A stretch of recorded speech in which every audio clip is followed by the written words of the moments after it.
We're Hello and good. welcome, Mathieu, Uh, to another episode of our podcast. You look tired from the last weekend. It was a lot of work for you, huh? Yeah. yeah, But you were not in Asia. You were in Italy, I guess. So, absolutely. Yeah, absolutely. I was in Comacchio for the Spring Sup race, and yeah, I didn't put my day cream today, but I should probably. It was actually a mix of sunny conditions and a bit of a gray sky too. But overall, it was an amazing event, and welcome everyone to our second podcast of Total Sup Training. yeah, And as you've guessed, this podcast is all going to be about the Spring Sup Race. So we're going to detail what we've seen.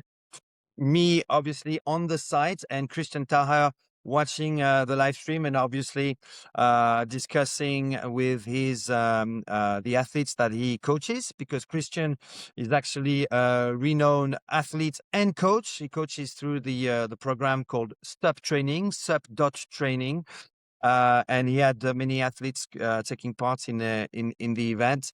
So, Christian, you're in Thailand, I understand, right now. Is yeah. that where you are established right now? Yes, yes. I spent a lot of time here now in Thailand. It started all with Sunova, but it shifted, to I had a breakup with my wife, so separated years ago already, and then met Sabe. We wanted to do a world trip, and somehow we ended up here. And you see, drilling for oil. So this is the new thing.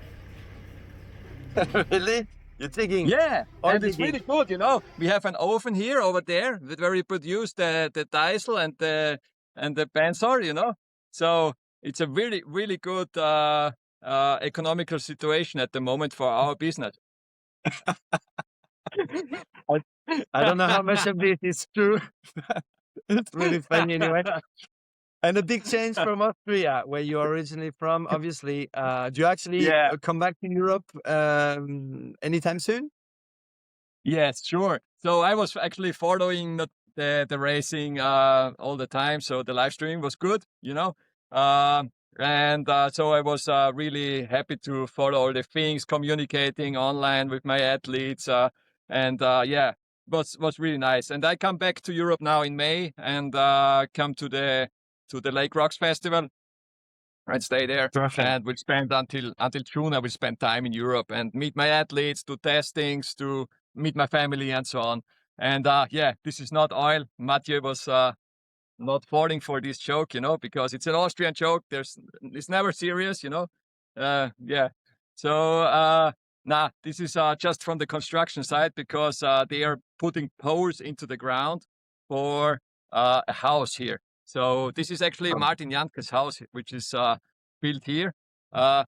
Our house is behind that one, and because this one is our small bungalow, and it's all in the making. And so I spend also a lot of time on the construction side at the moment. Yeah, let me help decode what you've just said. Martin Janke is one of the founders of co-founders of Sonova, but he's Yeah, not involved in the operations right now. He's taking a back step for the past 2 years. And you mentioned Sabe.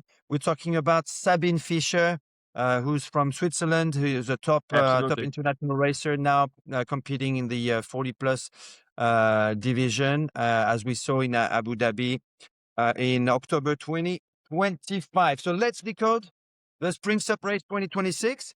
So Yeah, it was what is was the crazy spring? to see. Yeah. So let's talk about the setting. First of all, we are at the beginning of the season 2026. So usually every year, the first international event of the year is the Spring Sup Race. It's in Comacchio. That's 2 hours south of Venice on the Adriatic Sea.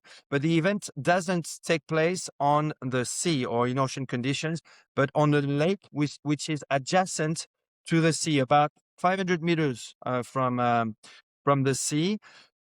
In previous editions, some disciplines were actually conducted on the in sea conditions. Esperanza Barreras, for example, who was taking part for the second time in this event, was attended for the first time years ago when they were doing one of the races on the sea. It Me is too. led Yeah, I by. was there too. I was Oh, attending were on the you? sea.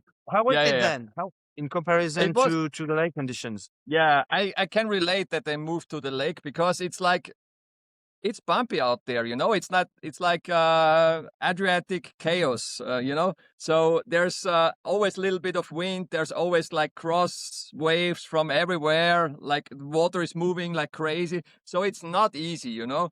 And if it would have been a professionals only event like the APP tour, you know, then I can relate that. Okay, they run it completely on the sea, but you know, we have all kind of paddlers there. So we have from kids to 60 plus categories. We have the full professionals. We have a huge mix of experiences or experienced paddlers. So I think it's the best to run it there and not yeah, fuck it up at the sea where it can get dangerous pretty fast, you know. So this is my experience from that because it was really gnarly. Two times in Yeah, a row, not easy. fair enough. But aren't we seeing just the ICF guidelines just being followed very, very closely by the organizing crew, TotalSUP? Obviously, ICF Canoe Federation, more inclined to flat water conditions. I mean, they organized the Polish the World Championships in Poland in 2022, and I could see they were very uneasy with how rough the seas were. But It's if you crazy. to the Surf Federation, people, I mean, you said the word dangerous. I've never heard that word being used in the under the a Surf Federation led event. Never. Yeah, Uh, because just it is not because dangerous. people are embracing these conditions. Mathieu, it is not dangerous for a professional, but it gets dangerous for people who are not used to it. And if we want to include all the age groups and all levels of paddlers, then it gets dangerous pretty fast because the water is still cold. You know, it's like it's not clear, so you don't even see the people when they are diving. It's like it's not easy. And when you go to the ISA World Championships, there are like 20 professionals starting. Okay, you can do even like I don't know Red Bull heavy water. It's okay, you know. They don't die, you know, even when it looks like that because they know what they're doing, you know. But if you send there, I don't know, me for example, or you, then we might die, you know. So we are also not that bad paddlers, but we are not professionals. That's the difference, you know. So yeah, I can relate to this kind of of this kind of decision to move to the lake. Yeah. Don't worry, Christian. If you're in trouble, I will give you a mouth-to-mouth revival procedure. Oh, would love this. Would love this. Yeah. If But the Red yeah, Bull heavy water is coming again, we go there, both of us, you know, and we compete. fair 10 enough. foot of Fair way enough. of swell, whatever, you know. Well, first of all, just to conclude on what you're saying, for me, it's a pretty clear distinction between the canoe world and the surf world, and that's completely fine. Some athletes can take part in both, whatever the age group, and some are only love sea conditions and are completely bored on a lake. And the other way around, they are really lake paddlers who love the the glide and the silky conditions of Sure. a lake and have the right gear for it on each side actually. So, and the Yes. good thing is so far, fingers crossed, they are, and it stays like this. They do not overlap so much with each other. And I'm talking about the ICF and now the Sure. European Sub League, which is going to take clearly a central stage, starting with the World Surf Festival Costa Blanca, which is going to be the second biggest event of the year under the European Surfing Federation. Absolutely. So I also see this very positive. I just wanted to explain why I think it's smart to move to the lake at the Spring SUP race. So yeah, it makes sense. One. But how it was your Fantastic. impression from what everyone was nervous, everyone is like, okay, looking for each other at first race of the season. I don't know. Also the organizers like, struggling maybe a bit. There's a lot of people going on. Everyone is like talking and asking questions and so on. So what was your impression? Like just in a few words. My impression is that it's really well organized. You really feel that now it's the 9th edition, by the way. It was the 9th edition of the Spring SUP Race. So there's a lot of experience, a lot of knowledge. It's the same crew. So everybody knows exactly what they are doing. But at the end of this podcast, we'll be talking about maybe ways to improve things, because it's one way to do things well, but to do always the same thing might get a little tiresome for the people who come year after year. So I will have, and we will share ideas about how to make events more fun at the end of this podcast. In terms of attendance, I counted 200 people. I saw SUP World ranking who mentioned more than 300 paddlers.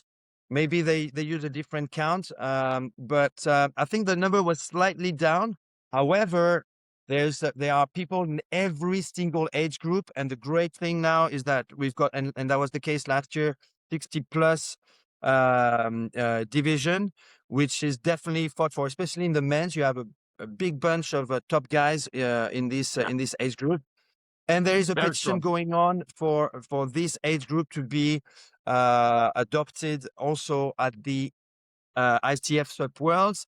We're hoping for this to happen this year. I'm a big defender of this personally, but for political reasons and just long processes under the ICF, it might just happen in 2027. Let's go through that list at the end.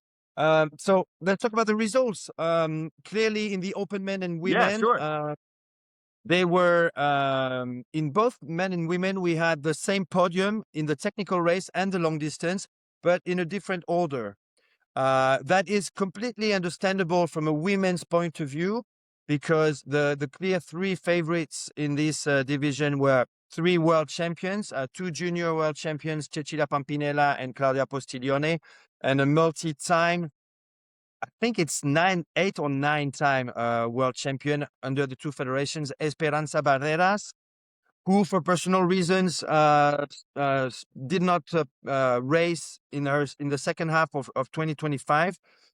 She's changed lots of things in her life. She now spends a lot of time in Cantabria, and she came back with clearly a lot of energy and looking forward to battle again with top girls.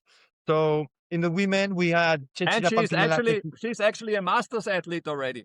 She's already 40 plus, She is, and she doesn't like to be reminded that, by the way. So you're I know, gonna but have she tomatoes is, thrown and at that's you. like, but it's still, it's like, it's great, the power, the yeah, you have to do more and you have to train harder and smarter when you get older to keep that level or even improve. That's really to stay on top. It's not easy at that age. And she showed us that it's possible. Yeah.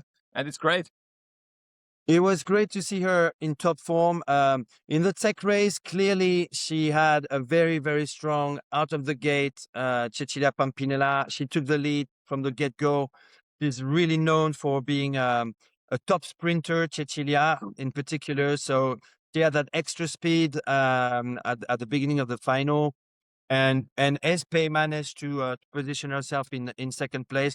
And basically, apart from a little battle going on between Hanna Kaminska from Poland and Claudia Postiglione, who managed to place herself in third position, there wasn't so much moving and shaking in the at the front of that race for the technical race final for the open women.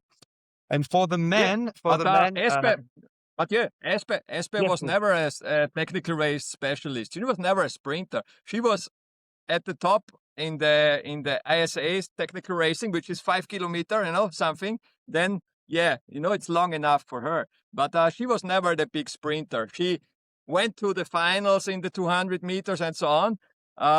because she was just ahead of her time with training and her full, setup. So she was even, well, it was possible for her to compete on highest level also in sprints, but she knew it, and everyone knows it, that she's actually not made for sprinting, but she's a very strong endurance athlete.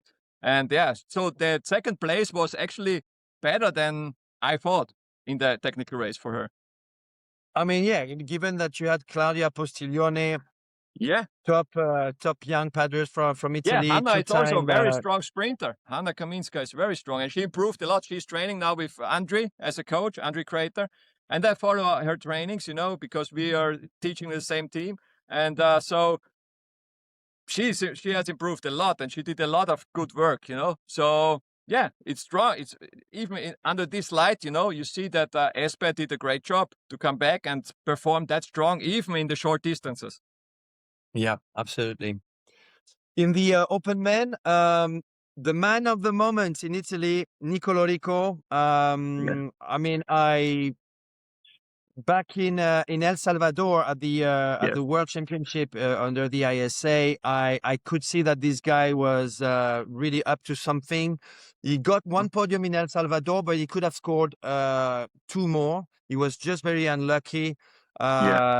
He jogged, for example, he jogged on one of the races. He jogged to the finish line, and I think it's Antonio Morillo managed to go in front of him. And and he was in the final of the sprints. Also, he finished fourth. But basically, Nicolo Rico is hands down the best man in Italy so far, and finished 2025 strong. Started 2026 very strong with a win in the tech race. He was just like Cecilia Pampinella at the front. Good, interesting thing. Cecilia, Nicolo, obviously two Italians winning a technical race event, but also from the same club. Nicolo is coached by Davide Alpino. Davide Alpino, thank you, from TotalSUP. Yeah. And Cecilia Pampina, coached by her brother, but she's registered as a member of TotalSUP. So I think that's a pretty interesting fact for the technical racing in Italy. Absolutely. And we saw him coming from. No, it's not a surprise. Nicolo was good, very good in the juniors already, and this is now what's happening when you don't step back, when you step up, from the junior to the adult racing, and push even a little bit more. And obviously you see Davide did a great job, and also Tommaso Pampinella, he's also like a veteran in the sport, in SUP, but also in Olympic sports, in gymnastics. So he knows exactly what he's doing. So yeah, congrats to the athletes, and also congrats to their coaches. They did a great job, Respect. Absolutely. So Nicolo, very strong, very full of muscles right now. I mean, his upper body has doubled in size, basically. I know we know that David Alpino likes lifting weights and pushing iron. Second place in that tech race was Antonio Morillo. Ever so discreet, and quiet, but always very lethal. I really like Antonio. He doesn't make many waves, but he's always very, very skilled and very much on the podiums. Whether it's a tech race or the long distance, I don't know so much about his sprinting skills, Antonio. But good to see him there. Absolutely. And it was also interesting to see him to use the Flatwater board, in all of the racing. He was actually the only one, I think, who used the NSP Ninja. And it's not easy to ride, in these choppy conditions. It's fast, but it's not easy, and if it's not easy, then it's usually not fast. So but he has a lot of skills, in moving water, and you see this, and he just brought out the best, and good start, and then was hanging on, and actually until the finish line to the second place, huh? Yeah. And you bring up NSP. Nicolo Rico was racing a starboard. but he's officially now an NSP rider. I guess he's just waiting for his gear. So this is something he announced to me after the race. Ah, I did not know that. It's a Okay. good thing that I didn't shout too much Starboard on the live stream during his race, by the way. But basically, he's celebrating now his a new sponsorship under NSP. Interesting. Well done to him. Well done to him. Yeah, Third place. absolutely. Yeah, third place. There was a big battle going on between Fiden Ducasse and Donato Friends. Donato Friends got the upper end in just before the fifth buoy of the course. A power move. Just after the big pink buoy on the course, the fourth buoy, he overtook very easily Fiden Ducasse, who's really a strong paddler, of course, from Greece, and he wasn't able, obviously, to catch up with Antonio. There was only 80 meters left on the race course, but great result as well for Donato, who was really coming into this event for the long distance, which he won last year, and which he won the following day. Not as easily as last year, by the way. There was a big sprint finish for the long distance. We can move on to the long distance, or do you want to go through technical? No. It was just interesting, because I know Fiden Ducasse since a long time, and he was always a absolutely sprinter type, So he actually, I remember him at the World Championships in Hungary, 2021, where he was in the tech race semifinal with me.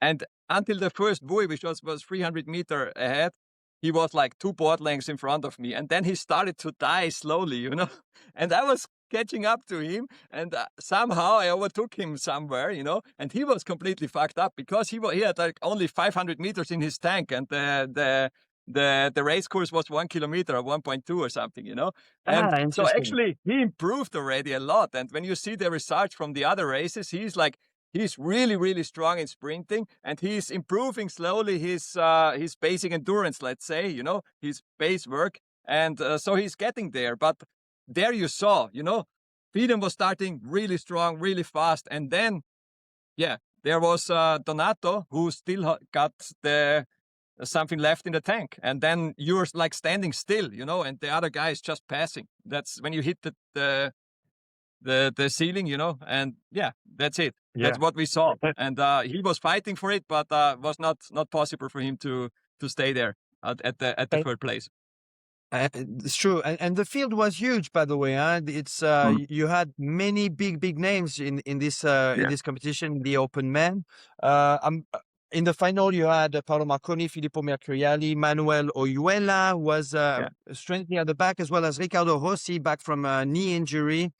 So he was in there as well. But I'm gonna give a big shout out to Matei Barbu, still a junior, and he went through quarterfinals, semifinals, and made it all the way to the final. I think he's only 17 still. He's got 2 more junior races Very good. years to go. Yes, very good, because he was clear. He was clear as like line-to-line sprinter, like 200 meters maximum, maybe only 100 meters, But he improved a lot his turning skills, and also like going in a group, survive in the wake. That's not easy, But he improved like in a year now a lot when it comes to this, and he was feeling comfortable. He had got the power, but now he can use it also in difficult situations, and that's how he ended up, even I think, in front of Manu Hoyela. That's right. Just before him. That's actually a big achievement for him, I think so. I agree. So Matei Barbu from Romania, 2024 sprint world champion. That was in juniors, Yes. That was in Sarasota, and last year he was on the podium for the sprints in 3rd place. So now playing with the big boys, and well done to him. Let's go through quickly the top names that came out of this technical race in the other division. In the juniors, Benyam Bosak obviously was the man of the weekend in the juniors. Just in both events, clearly he's got that 6th or 7th gear, extra gear that the others don't have yet. And the field is huge and very, very talented. Absolutely. Really, it's pretty impressive, and that gives me a lot of optimism, by the way, for the future of sub racing. I've just posted on Instagram and Facebook a video where I'm just following 9 guys chasing Benyam on the long distance. The technical level, the Yeah, stamina. I mean, the energy is huge, you know, and they are not yeah, far. I mean, you know, at the end of the year, 2 or 3 of these guys are really gonna get closer to sure, Benyam, and for the in future years, obviously we know that the hard work pay, and these guys are really committed to their sport right now, and this is just absolutely. a tiny glimpse of Italian talent, because there are a few more pockets of youth training which did not show up at the Spring Sup Race, Sure. um, There are a and lot of obviously there are Greek guys not coming, you know. There were like from I don't know, from France, all the young guys were not there. Then from from Spain, Spain. also not even the half, I think. But yeah, it's like it's a lot going on in the juniors, and they are technically when you see what they're doing, how they are starting and so on, especially the starts when the technical race, the beach starts. You see the improvement through all age groups, you know, even the 60 plus men or women, they can start now, you know. In the last years, it was more like I put the board in and climbed the board, you know, and now they do proper beach starts because they trained for it, you know. It's you see it clearly, you know, the level is rising through all age groups, and Yeah, for the juniors especially because they learn faster. That's it, you know, and easier. So yeah, that's so a true. 60 That's plus true. athlete has to do it like 50 times more than a junior. It is like that to and never reach the level maybe, but still, Yeah, it's nice to see that everyone is working on the skills, you know, and because they yeah, know it's necessary. Also in the buoy turns, you see nice buoy turns in all age groups, you know. You did not see yeah. this in the last year so often, you know, but the people or the athletes they improve and they work on that skills. I agree. I agree. I agree. And what I said for the junior men is exactly the same for the junior women. Yes. The pool of talent in Italy and in Europe right now is huge. We've never had that ever. So whoever says that sup racing is a dying breed, I've got it completely wrong. It's different for sure, Yeah. but we've never had so many youngsters training at the same time. We're talking more than 100 or 200 kids right now training really, really hard. When Yeah. before someone like Donato France, or before him in Yeah. the previous generation, Conor Baxter at 14 was some kind of curiosity. I don't even Yes. know Absolutely. what Conor would level up against Yes. these guys right now who know Absolutely. how to paddle so well. Absolutely. And actually, nobody was taking care about juniors. I always was talking about this because people like or athletes like Donato, for example, they're like they were an accident. They did not they did not go to a club and were like I don't know where many kids were training or whatever. So he was like a one man show with his dad, you know, it's his family, and that's it more or less, you know. Yeah, And there are a now few it's of them, structured. but only a few. But now it's like structured, and that makes the difference. It does. It does completely. So the other, The other categories, so Claudia yeah, Lucchetta, big shout out to yes, this 40 plus woman from Italy. She lives in sure, Fuerteventura. She happens to train sometimes with Alba Frey. She's coached by Paolo Marconi, by the way. yeah, yeah, Um, and and Claudia, she's only new in the sport, and I discovered her 2 years ago, right here, right there in Comacchio, and she was on the podium of the ICF Sup Worlds. I can't remember which race, but she took bronze. So Claudia Lucchetta, she won both races. Another double winner this weekend. Yeah, really committed to her sport. Behind her, she had twice um, Lemeca, her last name, Vira yeah. Lemeca Vira Lemecca, from yeah. from Originally Italy. from Ukraine, but now Italy, yeah, That's correct. Yeah, they're organizing in her club in Perugia a race in 2 weeks called the Trasimeno Sup Race, by the way. So make yeah, sure to go there if you want to paddle more in Italy. 40 plus men's, obviously Manuel Lauble, 2-time world champion, came in as a clear favorite in this event in the 40 plus men's yeah. division. Took both wins pretty easily. no paddle snapping this time in this in the technical race.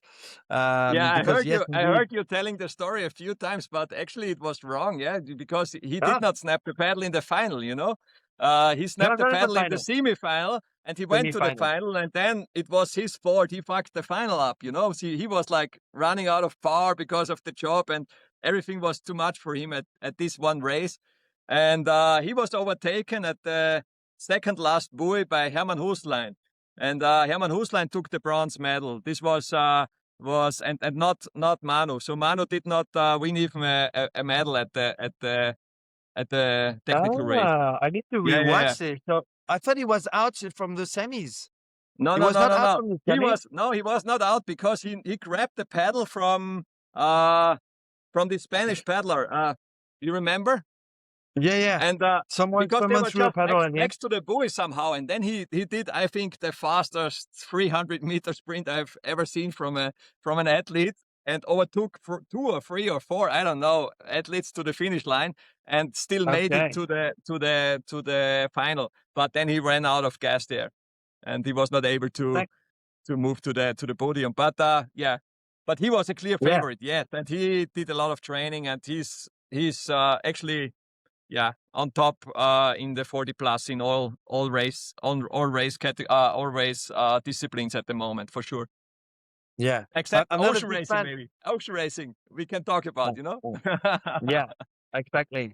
Well, I'm not a huge fan of his Scottish kilt like board shorts, but that's a different Yeah. story.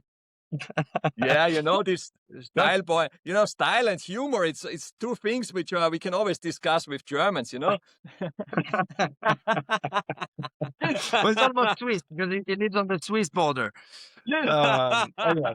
I know, he's a super funny guy, but he's really dedicated to sports, and he does a lot of sports. I do his trainings plan, so I know that he's putting so much effort in, and we tried some new things this year, which actually I never tried with another stand-up paddle athlete, and he hates me a little bit for, you know, like he told me a few times I want to kill him, but it somehow turned out to be good, and he was not pushing all out at this event, and still did the fastest time of the event in the long distance race, if you saw it, maybe.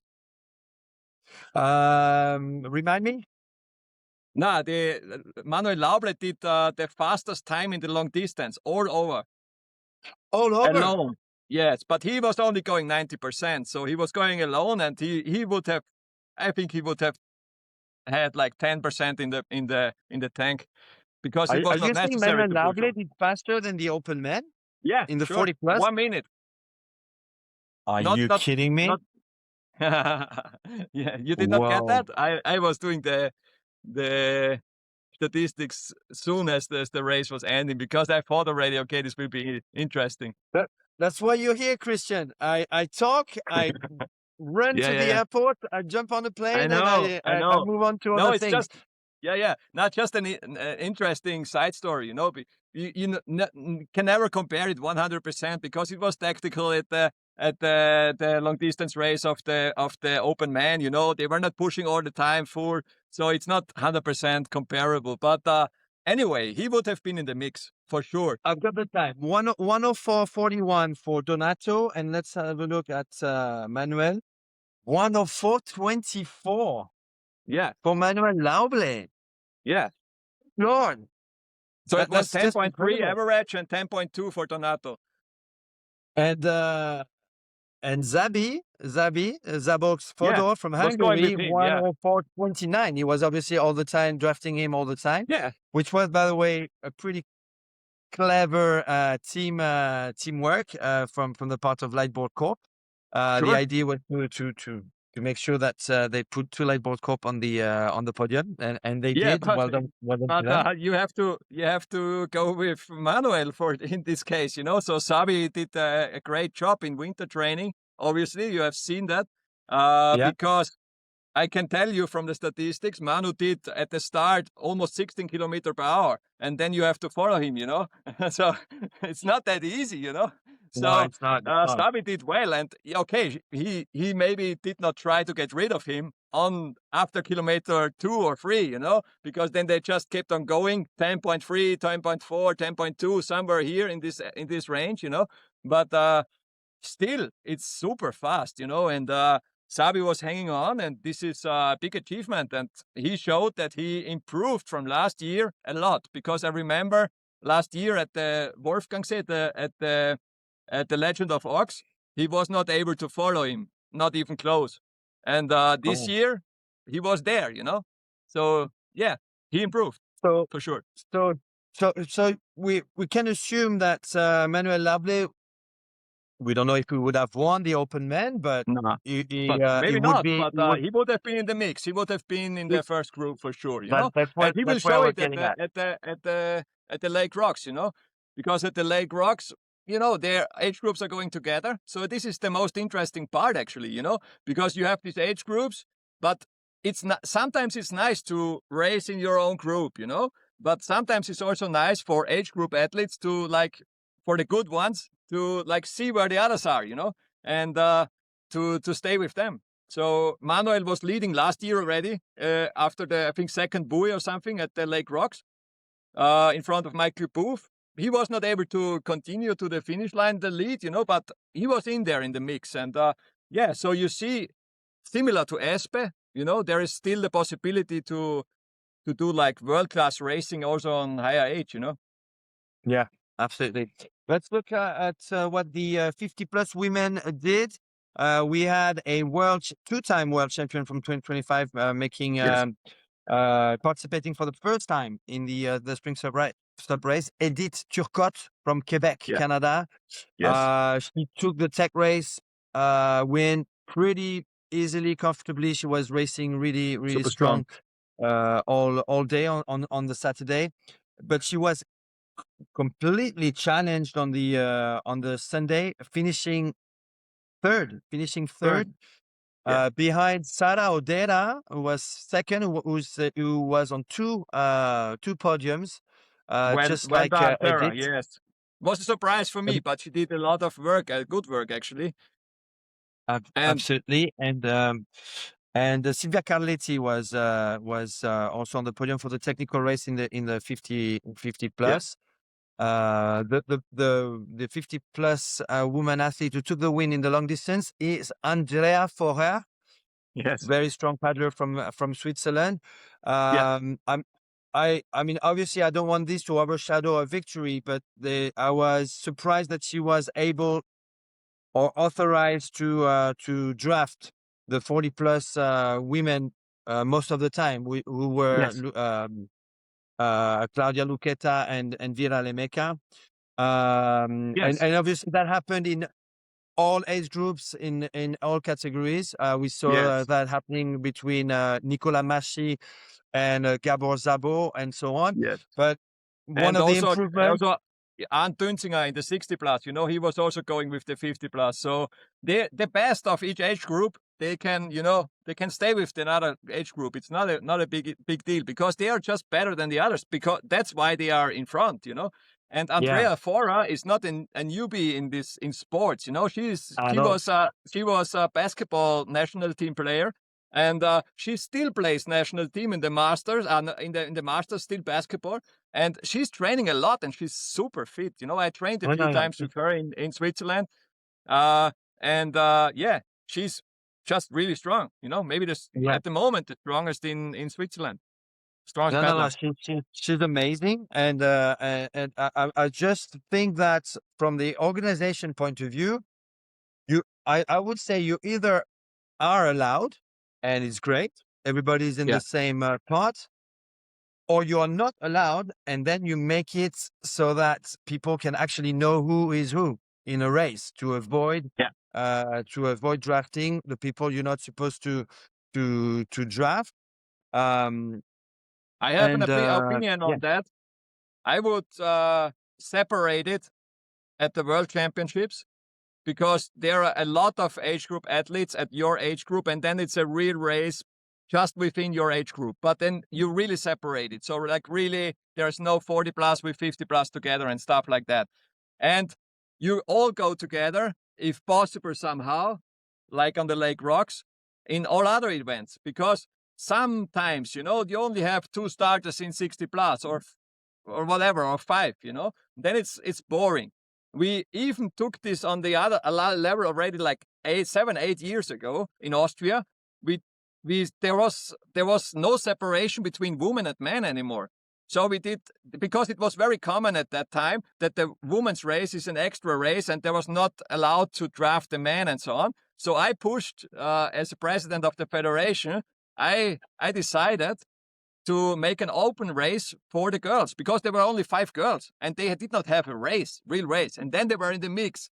And the funny thing was that the men complained, like, this girl overtook me and they were in the train before me, in front of me. It was so much stress and so on, They were like, not loud, but they were coming afterwards to me, So it was really interesting. The girls were super happy because they were challenged and they did not finish last, But the men, there were some who were like, the ego was touched, Yeah, I understand. Just let's not forget to talk about the open men and women in the long distance. Obviously, Donato France had a massive win. Hats off to him for starting his 2026 season just like he did in 2025 with a major international win in the long distance. I think he's ranked in 2025 the number 1 in the SUP World ranking. For a reason. For long distance. He's been training really hard, super committed guy. He is still yet to win a world title. I thought last year that would happen. A couple of mishaps and it didn't, especially in the tech race. He was 4th in the long distance though. Great result. But yeah, his time is going to come. You should be careful though. You should make it happen very quickly, because when I see the young guys, when I see Benjamin Bossak's time in the technical race as well, I'm like, and this is just once again, a small portion. This is just the beginning of the season. So careful not to give too much too early. That's a very important point, I think. But also, the other, many people wants it. And yeah, so fingers crossed for Donato. This is going to happen in 2026 in any of those federations, because this guy takes part in many races and deserves the recognition for his commitment. No, I think it was like, well. it was looking close, the race, because it was the decision was pretty late. But I think this was also because Donato played like that. He chose the all-water board instead of the Flatwater board, which is already like a commitment to not break the field somewhere in the middle and go alone, and then you always felt like these small attacks he did, and where you always like commented like, oh, now it's going to happen, But Donato France has got clean waters right now, and it's not like, okay, I go all in and I break the field, completely. So it was like a little bit of hurting the others, because when you like sprint during the race, then you build up lactate, you have to get rid of it and so on, and then you see who was working pretty well in the winter time and has a big base to get rid of lactate in your blood and move on in the same pace, so recover from these sprints, So he knew that he's the strongest, but the other guys were doing really well, and so yeah, it took him until the last 100 meter, I guess, That's it. And what's interesting is that we have the same.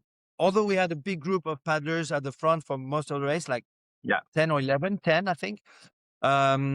It's the same guys on the podium. So at the end of the day, the 3 strongest were Donato, Antonio Morillo took two second places, and Nicolo Rico, who won the previous day and finished 3rd in the long distance. So yeah. Good job to Manuel Oyuela, who redeemed himself a little bit from poor positioning in the final. He finished 4th, and Ludovic Tolad, same thing. He actually, that was the big upset on the Saturday. Ludovic Tolad, the French powerhouse, who did not make it to the semis in the technical race. Yeah, but this event. quarterfinal was crazy. I don't know the seeding or how they did it, but this was like a final already, and it was clear that one of the big names will not come to the semifinal. And I think the semifinals were easier to pass through than the quarterfinal. So yeah, it was bad luck actually, and yeah, small mistake, and then you're done. You know, that's tech race. Yeah, absolutely. But he recovered pretty good at the long distance race because he was not at the front in the beginning. So they were like Paolo and him, they were like stuck in somewhere a little bit behind the first group, but they were working hard and to close that gap. And somehow he was just there at the end, you know. So smart racing. And yeah. Yep. Well done. Okay. All right. I wanted to tackle upon the fact that in the Open Women's, obviously, Esperanza Barreras won it loud and clear. There were a group of four athletes at the front. Laura Nitti joined Cecilia Pampinella, Esperanza Barreras, and Claudia Postiglione. But then Espe saw a bit of bubbles on the water and escaped from there.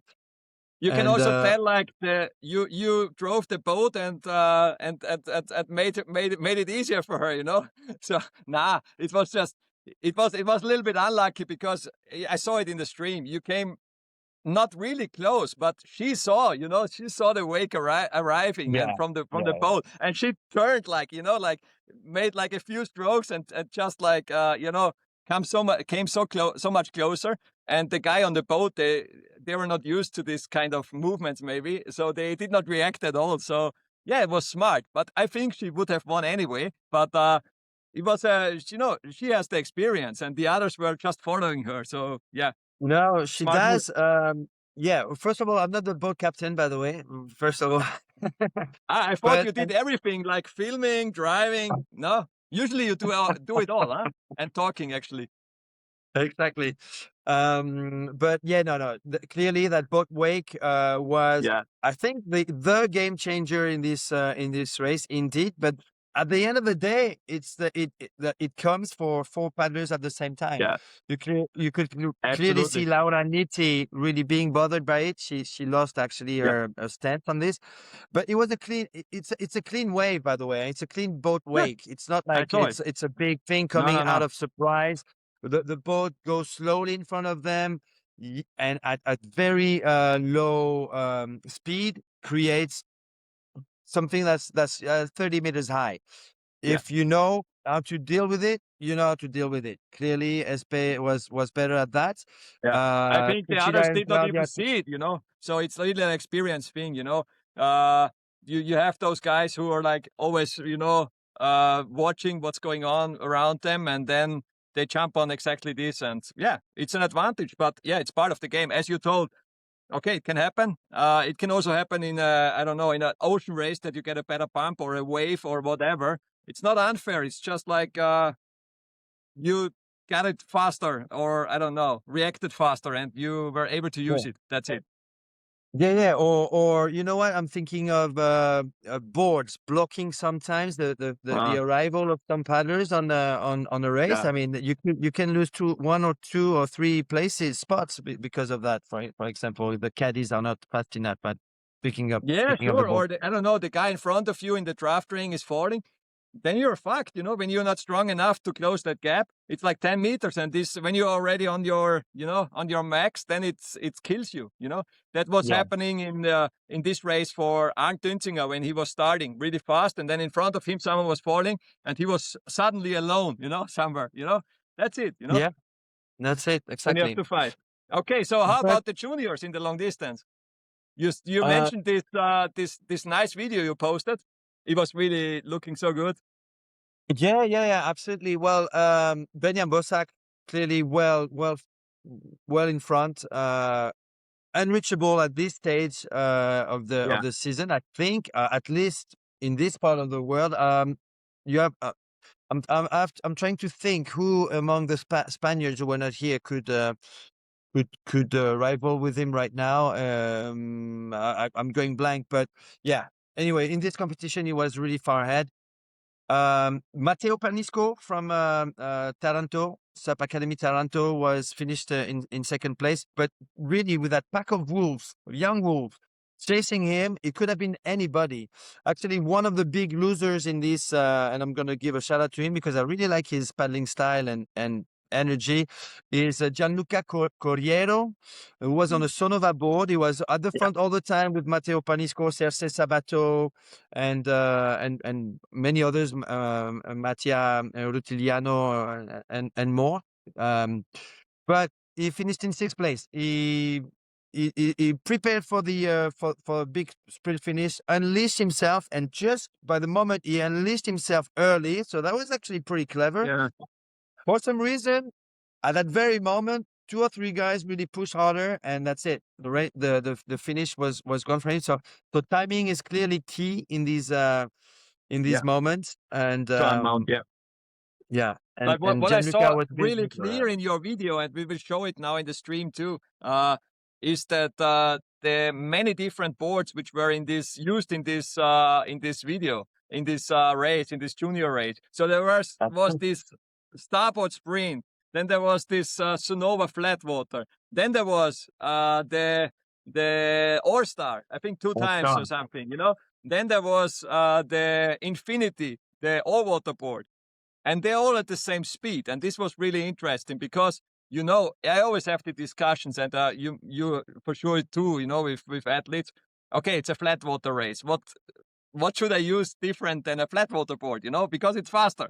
And in theory, it is faster, you know, between a flatwater board, all-water board, same size. It should be like, I think, 0.2 kilometers per hour average, something, you know. So you can measure it, you know, but not in the race. Huh? That's really interesting because the other were all going together, and they don't even, when you see the strokes, the stroke rate, they don't even waste more energy. You don't see them, I don't know, working harder or whatever. So that's really interesting, I think. Yeah.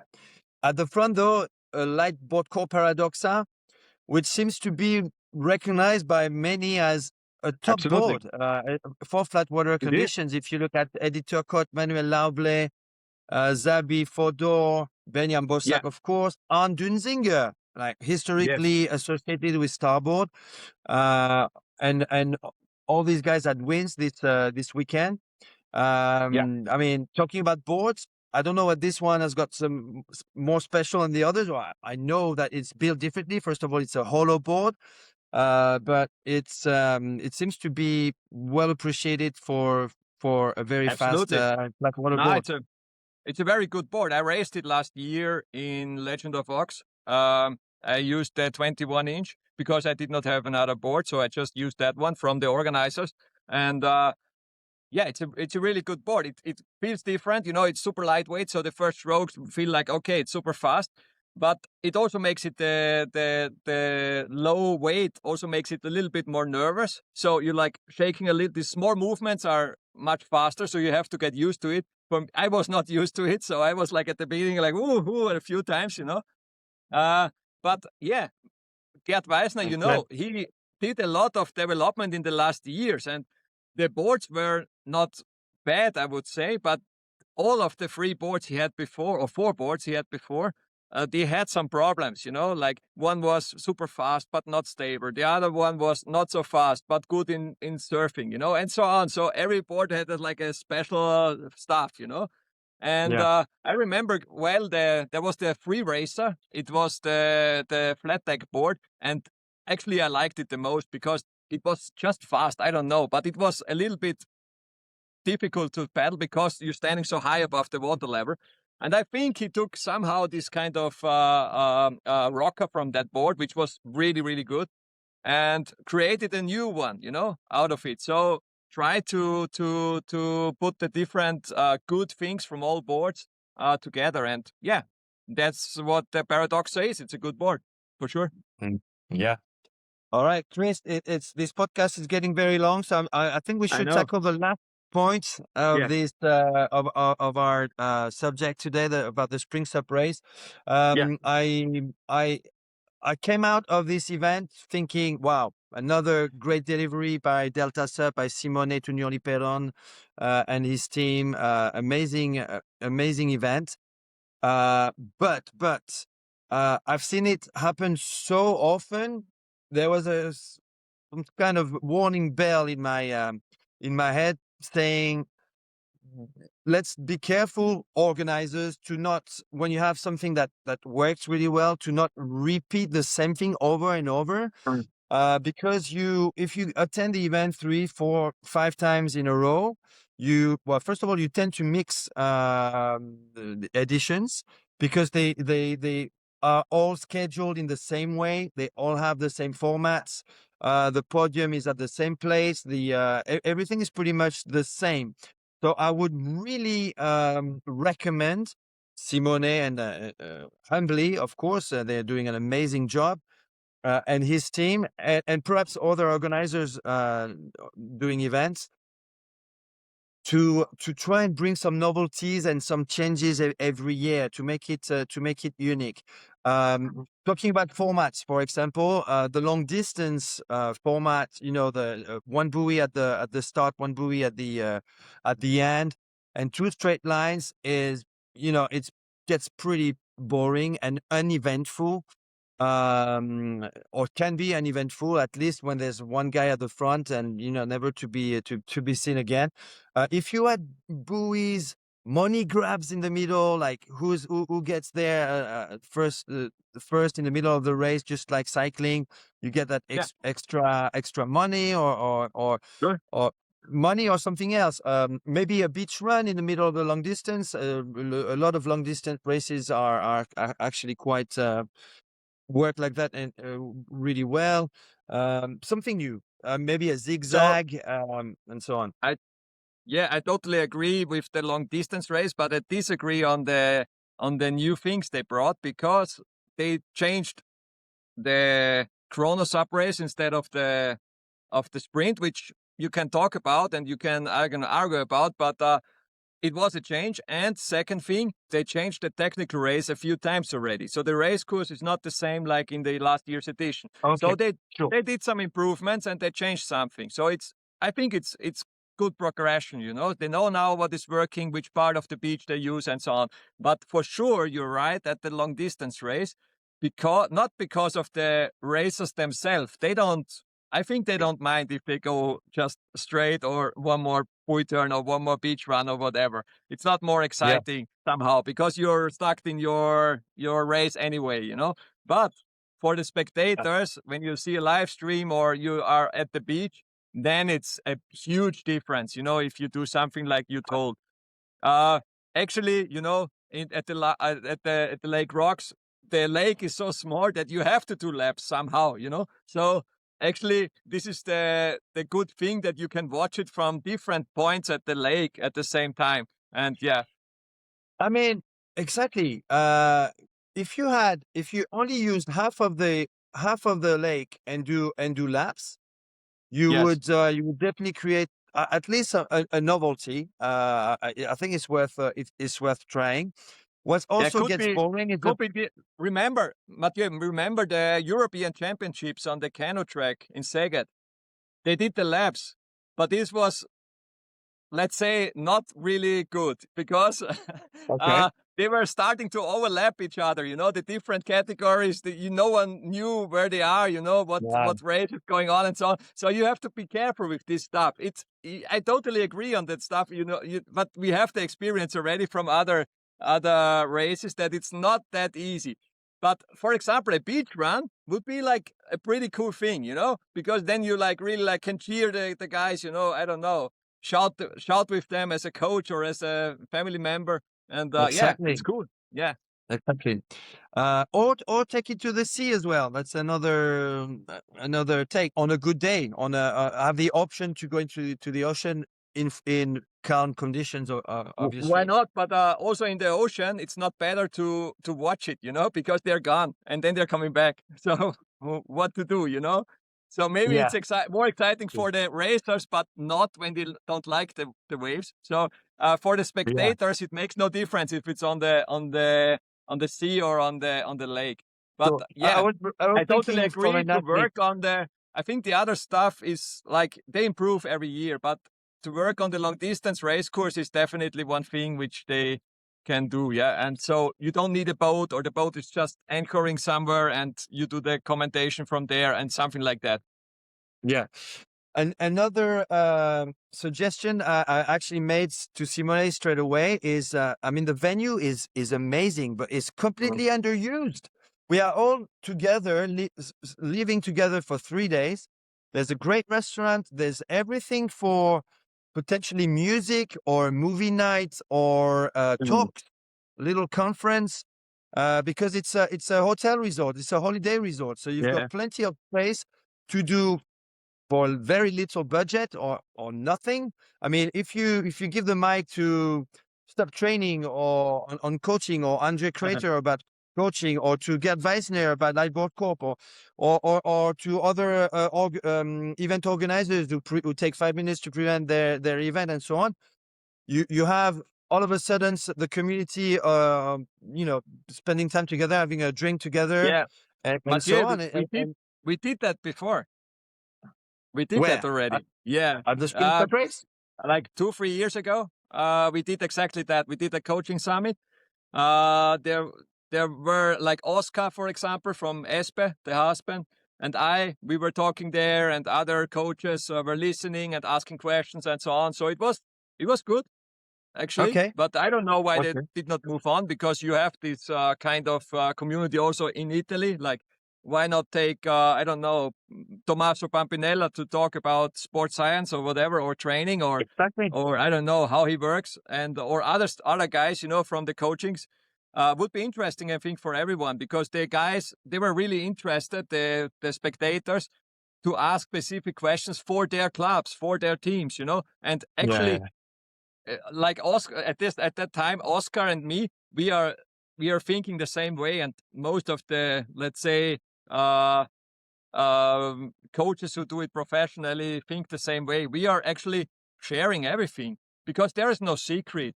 It's just hard work, It's also hard work as a coach, and so we share it. When the people ask, I honestly tell them what they did, or what they should do, and what's the science behind it. Why not? Everyone can Google it, actually, or educate themselves. But when I know it, I can share it too. It's not a big issue. And this is a kind of thinking we have in other sports, actually, which are more professional at the moment, like triathlon, for example, even more. The coaches, they like the top coaches, they are super open-minded. You can ask them any question and they answer pretty honest, So it's not a big thing, but it's because they know it's impossible to copy it, because it works for this one athlete, and then, you can adapt, like maybe a little bit, or learn here or there, and, so you have to put your own thing together for your athlete, or for your club, or for your thing. But it's absolutely interesting, and for sure one for the future again. Talking about marketing, maybe they ask you, you are the marketing king for the last, I don't know, 65 years in stand-up paddling. So you know something about it, and why not talk about how to get sponsors in your club? Would be interesting. Yeah, and absolutely. very Yeah, important. roundtables, conferences, talks. I mean, it's, we should use those events where especially when we're all living in the same place, rather than scattered around a given location, Airbnbs and so on. When we're all living in bungalows or hotel rooms in the same resort, I think we should try and get together a little bit more. One last point for improvement, as far as I'm concerned, is the live stream. We went from really high quality level on the Saturday, except for the sound. Apparently there were some issues on this about the sound sometimes, when the mic was a little bit too far from us, that I was not told, to pretty poor quality on the Sunday, and that's really down to the amount of resources that are put in this. When you have a boat, for example, which is not dedicated to media, when it also does safety and so on, well, I get stranded on the beach waiting for my boat. Nobody's speaking on the mic anymore, and so on. When you have a drone that can only fly to 500 meters away, when you need to cover 2 and 2.5K.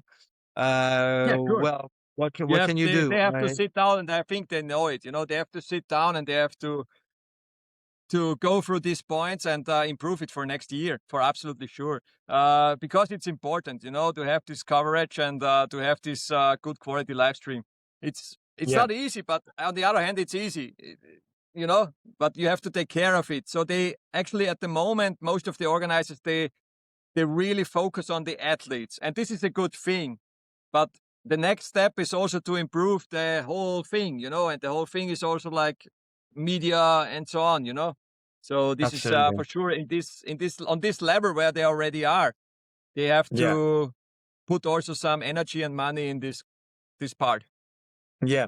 And please allow me to give a shout out to Sarah Thornley from Sub Junkie, who joined me for almost the entire day on the Saturday. So when I ping pong with someone, and especially Sarah, I think we worked really well on the mic together. It was great.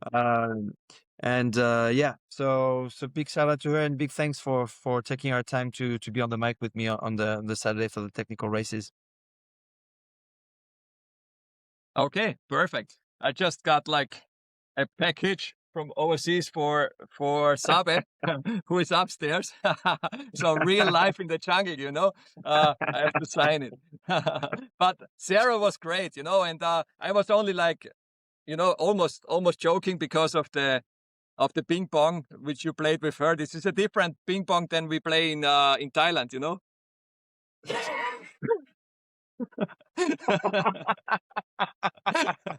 Yeah. Was this the famous last words, man? honest. Was this the famous last words for this episode? Ping pong. Let's play ping pong next time. We see each other, Christian. I need to visit Okay, you in mate. Thailand Hey, see you also. soon, huh? Thank you very much. Ciao. Bye-bye. Thanks for watching, everyone.